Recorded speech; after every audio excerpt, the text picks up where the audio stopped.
Dalawang lalaking sakay ng SUV tadtad ng tama ng bala matapos sa pagbabarilin ng mga hindi pa nakikilalang sospek. Nakatutok, Glam Caligdan, Dizon.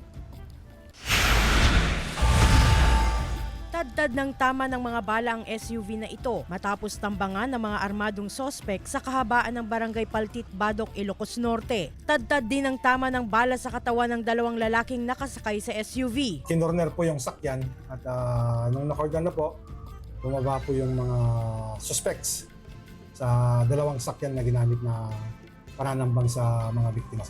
Base sa investigasyon ng pulisya, galing sa sabungan ang mga biktima at pauwi na sila ng pagbabarilin ng mga sospek na nakasakay ng SUV at pick-up. Naitakbo pa sa ospital ang mga biktima pero idiniklarang dead on arrival.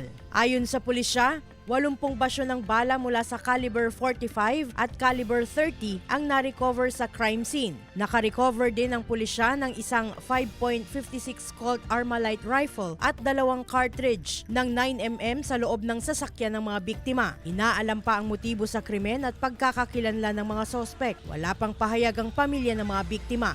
Glam Caligdan, Dizon, 1 North Central Luzon.